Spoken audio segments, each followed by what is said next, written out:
Next మనకి ఇక్కడ ఈ పిక్చర్ ఫార్మాట్ లో పిక్చర్ ఎఫెక్ట్స్ అయిపోయింది. పిక్చర్ లేఅవుట్ ఇక్కడ చూడండి.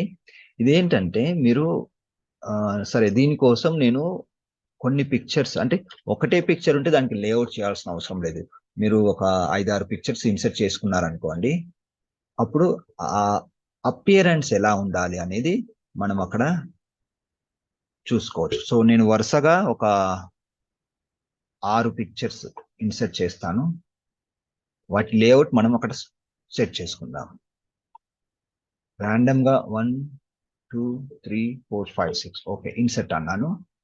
ఇవన్నీ కూడా ఇక్కడ వచ్చేస్తాయి. ఇప్పుడు డౌన్లోడ్ అయిపోయి వచ్చేస్తాయి.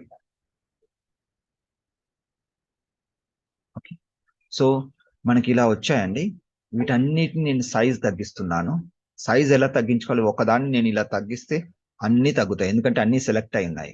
సో నేను ఇలా పెట్టేసుకున్నాను. ఇలా పెట్టేసుకున్న తర్వాత చూడండి, అంటే నాకు ఎస్టిమేషన్ ఉండాలి ఏ సైజ్ లో పెడితే అవి మనకి స్లైడ్ అంతా మనం సెట్ చేసుకోవచ్చు అని.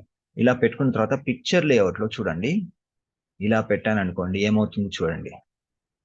నేను మొత్తం ఇన్సర్ట్ చేసినవి 6 పిక్చర్స్.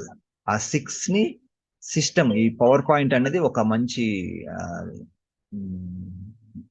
సిస్టమేటిక్ వేలో అరేంజ్ చేస్తుంది. సో 6 ని ఇలా డివైడ్ చేస్తుంది అన్నట్టు. ఒకటి మెయిన్ గా, ఇంకోటి ఇలా ఇలా.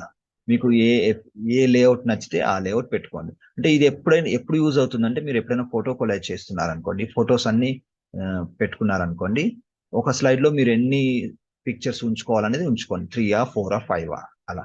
దాన్ని బట్టి ఈ ఎఫెక్ట్ అప్లై చేసుకోండి. నీట్ గా అదే సెట్ చేసేస్తుంది. మీరు ఒక్కొక్కటి లైన్ గా పెట్టుకోవాల్సిన అవసరం లేదు. నేను జస్ట్ మూవ్ చేస్తుంటే మీకు ప్రివ్యూ కనిపిస్తుంది చూడండి. ఇది బాగుంది. సో ఇది పెంచుకోవాలనుకుంటే సైజ్ పెంచుకోండి ఇలా. కానీ ఇక్కడ మనకి 6 పిక్చర్స్ పెట్టినప్పుడు ఏమవుతుందంటే ఆ చిన్నగా ఉంది సైజు. సో మనకి ఎప్పుడైతే తక్కువ పిక్చర్స్ ఉన్నాయో అప్పుడు ఇది బాగా పనిచేస్తుంది. సో ఇక్కడ మనకి ఇక్కడ తక్కువ చేసుకోవాలంటే ఏం చేయాలంటే, ఇక్కడ చూడండి, ఇవి డిలీట్ చేసేస్తే సరిపోతుంది ఎక్స్ట్రా ఉన్నవి. సో ఇప్పుడు 4 వచ్చాయి, 3 వచ్చాయి. 3ని అది ఈక్వల్ గా అడ్జస్ట్ చేసేసింది. యాక్చువల్గా ఇది స్మార్ట్ ఆర్ట్ డిజైన్ మనకి పిక్చర్ లేఅవుట్ లో కూడా ఉంది అన్నట్టు. సో మిగతావి మీరు ఒకసారి చూసుకోండి, ప్రాక్టీస్ చేయండి. నెక్స్ట్